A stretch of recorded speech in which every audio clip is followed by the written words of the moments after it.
Hey, it's the Raw wrap-up. I didn't get my ding. It's a Raw wrap-up Wrestling Mayhem show. Sorgatron here in Mayhem Studios in Pittsburgh, PA.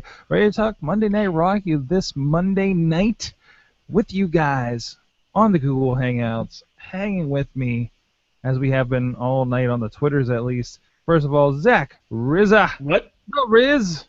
What? What? Who are you? He's the Rizz. Rizz plays games at the Rizz. Your title just says title. Because you told me to put a Rizz title up, so I put a Rizz and a title. Rizz title. Why did you have to use my entire name? Now everybody knows who I am. Now everybody dead. Stalk me, Sorg. Rizz, Thank you. Rizz. You post on Facebook. You do that. We kind of figured it out by now. It is glorious. Mm-hmm. Yeah. And also I there still he know is who that Will guy is, though.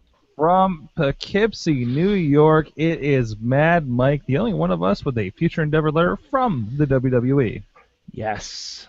His name is actually Mad Mike. Yep. Yeah, my parents were angry when they named me.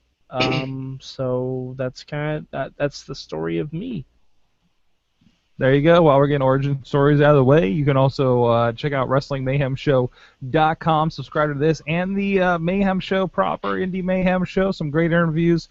We talked to a few different people over the last few weeks, so got some great stuff coming up actually in the next few weeks on Indie Mayhem Show. I talked to someone over a couple weeks ago too, Sorg. Yes, you do. Pentagon Jr. from Lucha Underground. And but this is both arms still intact. Yes. Hashtag free Mike Guns.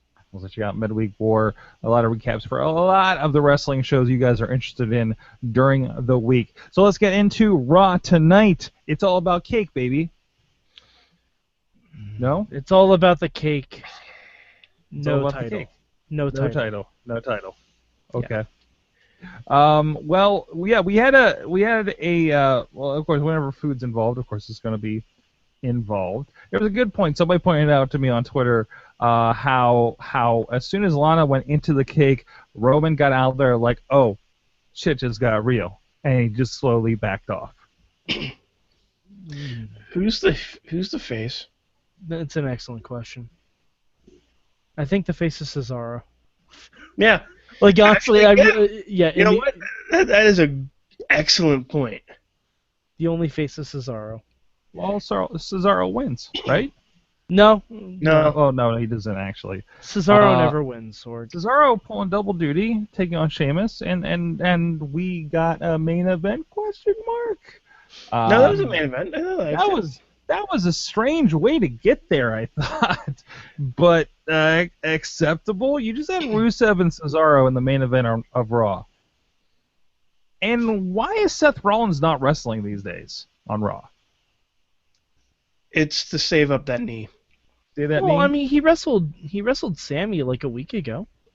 Yeah, that's true. But he wrestled Sammy like last week. I think it's more give that knee a rest on television, because I'm pretty sure they're on the they're on the dark match. You know what it is? You also have a smaller roster now, so you don't have to put everyone in matches every week. You can do what we like to call story building. Yeah, I think they've been doing good stuff. It's interesting that we got Finn Balor thrown into matches on the first week, and hey, this guy's getting a title shot. You guys have no idea who he is, and now we're rolling into it, and we got the history lesson. We'll have somebody retweeting, man, I wish Finn Balor should do stuff on the History Channel. Sorg, I know you already titled this hang up. I have a title for tomorrow night's Mayhem show. Fantastic Beasts and Where to Find Them. I don't know. Oh, that's a lot. That's a lot going on there. That's a long... No, because he's talking about like the demons and the myths and all that stuff, and there's a movie coming out called Fantastic Beasts and Where to Find Them. Oh, it's a Harry Potter joke. Wizards! I'm a nerd. Moving on. I am moving on. Yes. But no, I think it's been great for that. The package for Finn Balor. Damn it. And I've been doing so good with it. Once a week. And the Broncos or Randy Orton ones have been fantastic lately. Like, I'm just waiting for one of Brock Lesnar's interviews just to be bleeped out and then having a shocked Paul Heyman face right behind him, because every other word seemed to be like bleeped out. I approve of any promo that shows Batista in full Leviathan makeup. Mm-hmm. It was weird. We saw Leviathan. We saw young Shelton Benjamin. We saw Prototype. We did see Prototype. Holy shit. We saw Prototype, y'all. And it was one of the weirdest things because they did come up at the same time, and it was like I was trying to look back at everybody that's back there, and I was like, that's. Yeah, it's kind of weird, like, because I was trying to think about this, because we had talked about this, I forget if it was last week on the main show, and I could have swore they had wrestled. And I went on Wrestling Data, they had not. Like, really? Not at all. Not at all. Like, a couple, like, tag team dark matches here and there, where I don't even remember the dudes' names they tagged with. But I figured it out. See, when Brock debuted, he went right to Raw. When Orton debuted, he was on SmackDown, and then when Brock won the title, they switched. And they were always on different brands. Because when Brock won the title, I believe Randy was injured at that point, and then he came back on Raw as part of Evolution. So That's they were always on different brands. Like, they never really interacted. So I just think it was kind of cool. Like, I was a little disappointed that Brock didn't address the comments Orton made about him at Battleground. I think it warranted. If Orton brought it up, I think it was warranted. That they should have said something. I don't think it's going to happen in the context of that pre-edited interview. I think it'll happen in the context of a Paul Heyman and Brock Lesnar rant live on Raw. Next week? Yeah, sometime. Yeah, sure. Well, it's got to be next week. I guess it does got to be next week. Looking at the calendar here on my fake wall. Yeah, I guess that's next week, isn't it? In Corpus Christi, by the way, Eamon, go with that Raw.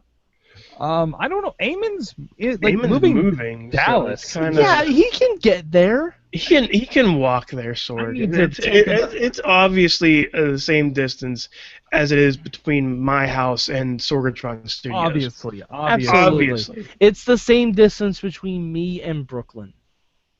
Seriously looking up where Dallas is, because like I've learned mostly where San Antonio, Corpus Christi, and Austin is. Thanks to him. Dallas is like it's in the south, like in the southern part of Texas, right? It doesn't even matter. It doesn't even matter. It legitimately does not even matter to this show. It does not matter to this show. Either way, but yay Corpus Christi. But anyways.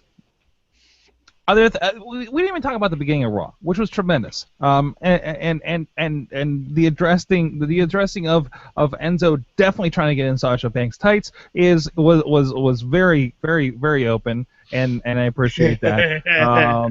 In fact, so I like to do polls sometimes throughout Raw on the @Mayhem Show Twitter account, and I said, how was that first hour of WWE Raw? You can't teach that, or completely teachable. 40% you can't teach that, and 60% on the completely teachable from the people that voted on there. So you can go check it out. Which one was the good thing and which was the bad thing, Sorg? Well, you can't teach that was the good thing, and completely teachable is like, no, you can teach that. That's not that great. Was that confusing? Yeah. Well, But here's my one problem I have with that. And normally we don't bring stuff like this up because it hasn't happened in a while. Cass doesn't need to tell gay jokes. Yeah. Well, I mean, it's unnecessary because there's so much fodder for Jericho and Kevin Owens. There's so much fodder for that. Like, I honestly didn't even notice it. Oh, yeah, they were, because he was talking about like them being in the bathtub together and scrubbing each other's backs like Bert and Ernie. I'm like, okay, yeah, we get it. And then it was unnecessary. There's a larger wealth of material there. True. I mean, but it's an old classic. That's for what that is. But so, in the end, it's 2016. We shouldn't be making those jokes. It is, anymore. but I mean, not even if you're The Rock. We were making penis jokes as far as Roman Reigns tonight. Yes, but that's different. Okay, because in the end, it's ways to question masculinity, right? Mm-hmm. So Okay, but maybe we can that take out shouldn't be character traits rather than what was implied through what everybody thinks of Bert and Ernie. Maybe just saying you guys are just in a bathtub like a couple of puppets. What are you doing? See, okay, that's better. That's better. Slightly, but still. Slightly. Still very questionable. Still Yeah, I very, mean, very you know, questionable. in this day and age, we shouldn't be doing jokes like that. Like, It's definitely my favorite either way. There's been great stuff on the mic between those crews, and oh yeah, besides that one comment, everything was fine. angry Canadian dads are just stealing show as well and showing why they're together, and I think that's been absolutely tremendous. I've been Although loving to watch that. someone on Twitter called him Jericho, which is great. I like Y2KO that I saw last week. I no, well, because Jericho reminds me of Jericho, and this is basically the same thing. That's true too. That's true. What was the Miz Jericho thing? No, Big Show Miz was Show Miz. Show Miz. Okay. Either way. But no, other than that, so generally positive things. I thought most of the night. I thought it was weird that we were advertising Truth and Goldust with Scooby Doo at 10 quarter to 11 time frame. Sorg, what is going to be in your position at this same time tomorrow? Let's see. About this time tomorrow, my Scooby Doo movie's coming in. Yep. So you're already hooked. I saw like have an extended preview today, and I was like, "Yep, I'm in. Rusev Machka while he's driving a car. I'm so in for this. I am so up for this. And them saying that Goldust is in this thing. I can't wait. Sorg, I expect a full review. I'm gonna have to fit that in. I don't know. That's gonna have to get watched. I'm gonna clear Sorg, my afternoon instead of calendar. watching SmackDown, watch Scooby Doo. Oh no, we're fitting it in. That's not gonna be a problem. We have a live Instagram story waiting for the Scooby Doo DVD to come in. Like every hour on the hour, you're outside the door. Guys, it's not here yet. Guys, Scooby Doo's not here yet. Guys, Sorg, I just want a video of you staring at the FedEx tracking number like Lenny waiting for his award. It says it's out for delivery. What do you mean guaranteed by 8 p.m.? Wow, we're getting really off the rails. Okay, so back to Raw. Raw. I have a question. Does being the boss mean you're an idiot? Oh. No, hear me out. Sasha, I love you. Love you, Sasha. Why is the solution to Dana interfering in your match a handicap match? Why would you make that suggestion? But she won, so it was... No, but that was her suggestion. Her suggestion was to make it a handicap match. The suggestion should be, I don't know, ban Dana from ringside, or a steel cage match, or something. I think the segment should have gone, hey, Mick, can you ban Dana from ringside? And Mick should have said, I can do that, but you have to beat Dana tonight, and if you don't, then I'll make it a handicap match. That's kind of how that thing works. Sasha shouldn't suggest to have to fight two people at the same time. I think it might have been more of a lure than anything. This is not Pokemon Go. No, but it doesn't make any sense. What if Mick Foley just said, "Oh yeah, it's a great idea"? Then she's defending her title against two people. Because she knows Mick Foley wouldn't do that. I honestly think that she is playing towards Mick Foley's emotions.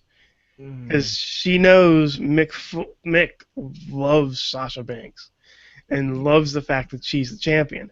So she is playing towards Mick Foley and going, I'm gonna offer myself a handicap match, knowing full well Mick Foley's not going to give me a handicap match. Okay, but again, what if he did? Then Sasha you're looks an like the idiot. big idiot.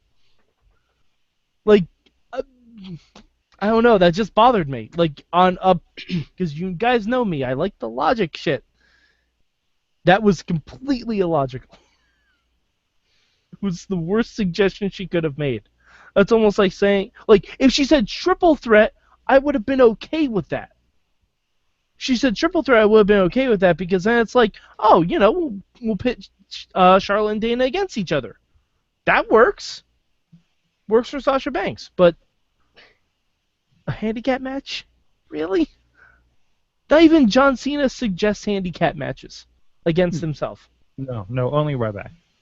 Yeah, only Ryback. Who will be doing such on the Indies? Who will be doing such on the Indies? I'm waiting for that. I really hope IWC books that long-awaited rematch between him and Dylan Bostic and whoever that other guy was. 2 is greater than 1, Sorg. 2 is greater than 1. Devin Devinson. Oh, Devin Devinson. wherever you may be, Devin Devinson. Get well soon. Anyways, you guys, that was Raw. That was a wrap-up. What? Sorg. How many hours of Raw? How many hours of Raw do you think were worth watching? Yeah, that's what we're doing. Tonight I'm gonna go with an even 2. I mean, it just, I could take or leave like a good hour or so of that. Even though I want to clarify, I'm not counting the Rusev Lana cake thing. It's expensive cake. Should have went with Fight PGH on Twitter. But anyways, filling in PGH. Fight me PGH on Twitter. But no, just some of the air stuff is just. But again, we've had really, really good Raws, so they're not all going to be full 3 hours. You know what I mean? So, what about you, Rizz? I'm gonna give it 2.5. Wow. I really everything seemed all right by my eyes, and I know I'm. You guys know me. I'm like the optimist of everything. Like I was the optimist for the ladder matches and all that shit, and I'm optimistic for everything that happened tonight. It told a little story. I like it. So I'm really looking forward to the Go Home show and for SummerSlam, which is in the same freaking week. I'm gonna be so freaking. I'm so excited, Sorg. So 2.5. It's really good. I've looked at my schedule for that weekend and realizing I have to fit in Takeover somewhere around Cage Fury and a few other things that are happening around here.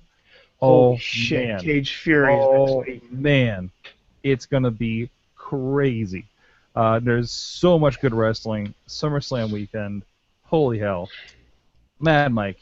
Yes. Will be in Brooklyn for at least Takeover. Brooklyn. I'm not going to SummerSlam. Are you kidding me? Completely behaving himself. But how much? Absolutely not behaving myself. How much of Raw was watchable for you, good sir? I will say 2 hours and 15 minutes. Ooh, on a condition. Okay. On a condition. My condition is that we get a 4-way for the U.S. title, as opposed to just Rusev versus Roman. Nope. No. This is my condition. If the backlash from this main event segment. Backlash.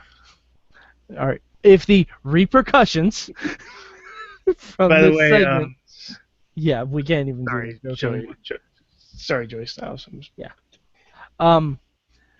If the repercussions from this segment just lead to another Cesaro versus Sheamus match on SummerSlam, then I will bump it back down to 2 hours. Because that makes this last segment utterly worthless. What if we get the pre-show of Devon versus Bubba? We are not getting that.